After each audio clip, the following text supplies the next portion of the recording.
네, 남녀 간에 좋다고 만나는 게 데이트일 텐데요. 이 데이트를 하다가 폭력을 휘두르는 일들이 우리 주변에서 자주 일어나고 있습니다. 대부분의 가해자가 남성이고요. 사랑 때문이란 이유를 붙이지만은 엄연한 범죄입니다. 네, 데이트 폭력 실태의 심각성 때문에 일각에서는 연인의 전과를 조회할 수 있는 이른바 클레어법 도입을 주장하는 목소리도 나옵니다. 자세한 내용 손정혜 변호사와 함께 살펴보겠습니다. 네, 안녕하십니까? 안녕하세요. 네, 먼저 사례를 보여드릴 텐데요. 이 40대 남성, 데이트 폭력으로 구속됐다가 출소를 한 이후에 다시 이 피해 여성을 찾아갔다고 합니다. 함께 보시죠. 40대 남성 문모 씨는 지난해 5월 헤어진 여자친구를 흉기로 위협해 성폭행을 시도하다 구속됐습니다. 하지만 각서와 합의금을 내고 2달 만에 집행유예로 풀려났습니다. 문제는 출소 이후입니다. 문 씨는 또다시 이 여성을 괴롭히기 시작했습니다. 모두 43차례에 걸쳐 문 씨가 보낸 문자와 SNS 메시지엔 다시 만나고 싶다는 호소와 함께 기다리라는 협박도 담겼습니다. 다시 만날 것을 원한다라는 그런 문자하고 피해자가 전송을 받고 피의자가 이제 자신과 가족인데 어떠한 위해를 가할 수 있다라는 그런 협박성을 받았습니다.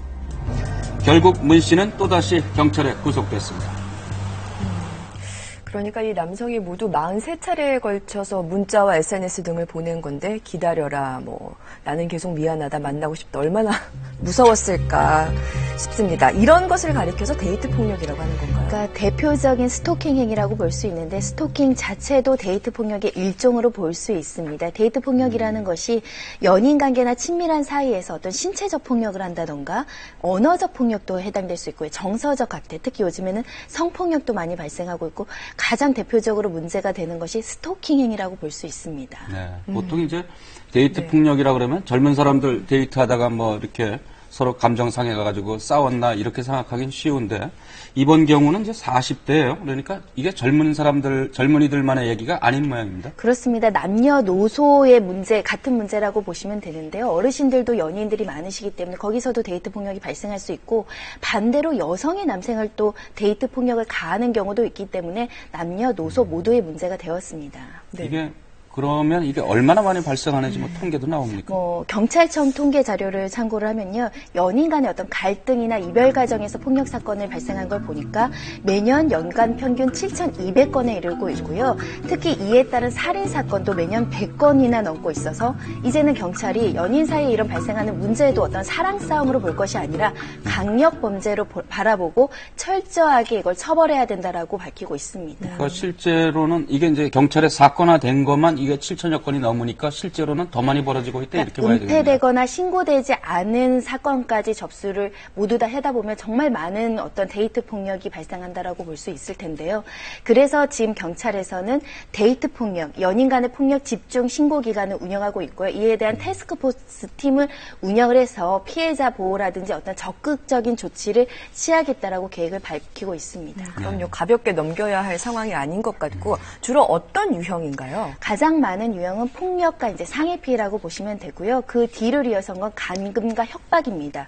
그리고 성폭력 사건이 세 번째 순위로 이루어지고 있는데요. 또 요즘 최근에는 이별 과정에서 발생되는 범죄들도 굉장히 많은데요.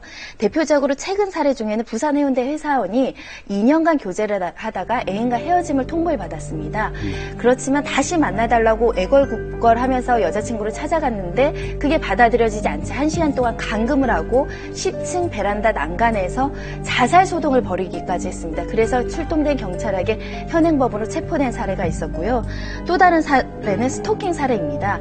동거하다가 헤어진 애인이 만나주지 않자 그 이삿짐 센터에서 6만 원을 주고 사다리 차를 수소문해서 그 애인의 집에 주거 침입을 했다가 현행범으로 체포된 사례가 있었고요. 실제 이 사례는 그 카카오톡 메신저로 340건이나 만나주지 않으면 죽어버리겠다라고 협박 문자 메시지를 많이 보냈던 사례입니다. 커튼 뒤에 숨어 있었다는 건데 저는 소름이 돋습니다. 나의 집에 나이가 모르는 애인이 와서 만나달라고 하는 것 자체가 공포이기 때문에 그것 자체 때문에 스토킹 범죄가 얼마나 무서운 범죄인지 경각심을 알 수 있는 사례입니다. 네, 제가 모두에서 이게 사랑이란 이름으로 이렇게 한다 이렇게 말씀을 드렸었는데 이게 정말 왜 저런 행동들을 그래 나서는 겁니까? 심리학적으로? 사실 개개 사건별로 사정은 다르고 개인적인 성향은 다르지만 그 일관된 어떤 성향을 보인다고 한다면 집착적인 성향이라든가 폭력적인 성향을 보이는 경우들이 많은데요. 특히 그 형사정책연구원, 한국형사정책연구원에서 연구한 보고서가 의미가 있는데 실제로 2005년부터 10년간 연인을 대상으로 범죄를 저지른 범죄자들을 조사를 했더니 76.6% 이상이 전과가 있었던 전과자라는 사실이 확인이 됐습니다. 그러니까 전과를 있었던 폭력 성향을 가진 범죄자들이 연인 간의 폭력도 발생을 시킨다라는 점에 유의미하게 바라볼 필요가 있습니다. 네. 재범률이 무척 높은 범죄네요.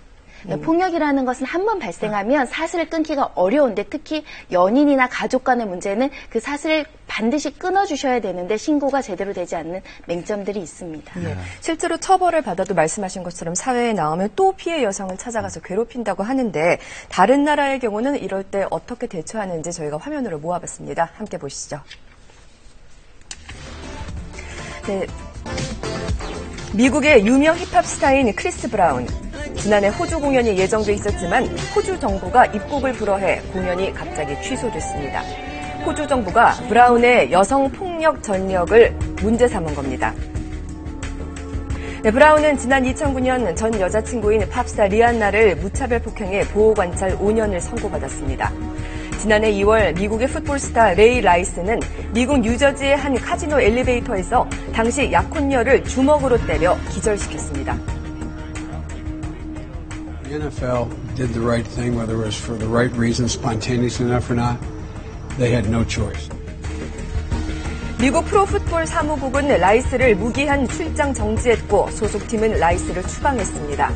영국은 지난 2009년 일명 클레어법을 만들어 남성의 여성폭력 전과만 따로 떼어내 언제든 확인할 수 있게 했고 미국은 여성폭력 방지법을 통해 호주는 경찰 명령을 통해 피해자와 가해자가 무조건 격리되도록 보장하고 있습니다. 이제 조금 전에 바로 화면에도 나왔었는데 영국이 도입했던 이 클레어법 정확하게 어떤 겁니까? 그러니까 내가 지금 교제하고 있는 상대방의 폭력 전과를 확인할 수 있는 제도라고 보시면 될 것 같은데요. 전과 조회는 사실은 우리나라에서는 개인이 할 수가 없습니다. 하지만 폭력의 위험성이나 이런 것들이 상당한 이유가 있을 때에는 경찰의 확인하에 그 전과를 확인할 수 있는 제도라고 보시면 되는데요.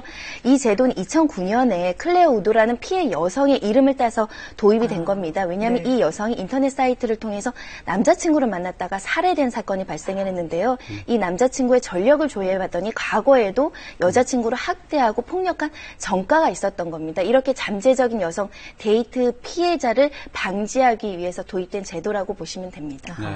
그러니까 내가 이제 누구를 친구로 이제 연인으로 이제 만나게 되는데 이 남자가 또는 뭐 이 여성이 정말 전과가 없는가, 폭력 전과가 있는지 이거를 미리 경찰에 해가지고 조회를 해볼 수 있다 이런 얘기인가요? 네, 근데 폭력에 대한 어떤 위험성이 조금 감지됐을 때 개인정보 문제가 있기 때문에 이런 위험성이 있을 때 공식적인 절차를 통해서 확인해 준다는 것이고요.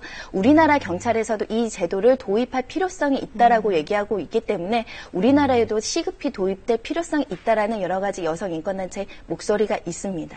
이게 남녀 모두 서로의 신원을 조회할 수 있는 건가요? 현재 영국에서는 여성만 그 조회가 가능한 것으로 파악되고 있고요. 다만 우리나라에 도입된다고 한다면 남녀 평등의 문제라든가 여성 폭력 가해자들도 발생하는 상황이기 때문에 아마 똑같이 도입될 가능성도 있는 상황입니다. 알겠습니다. 경찰이 장기적으로 한국판 클레어법 등 제도적 방안을 마련한다고 하니까 좀 더 지켜봐야 할 것 같고요. 인권 침해 소지도 있기 때문에 폭력을 근절하기 위해서는 무엇보다도 피해자가 적극적으로 신고해야 합니다. 어떻게 할까요? 적극적인 신고를 하는 용기가 반드시 필요하고요. 가까운 119에 신고하는 방법, 특히 요즘에는 익명으로 스마트폰 앱에 그 제보할 수 있는 방법들이 있고요. 특히 경찰청 홈페이지에도 익명으로 제보할 수 있다고 하니까 적극적으로 신고하시면 피해자를 위한 여러 가지 인권 조치도 있습니다. 상담 조치 그리고 격리 조치 이런 여러 가지 조치들이 이루어질 수 있다고 하니까 데이트 폭력 지금 전단 신고 기간이기 때문에 이 기간 동안 만약에 피해가 발생했다고 하시면 신고해서 외부의 도움을 받는 것이 반드시 필요합니다.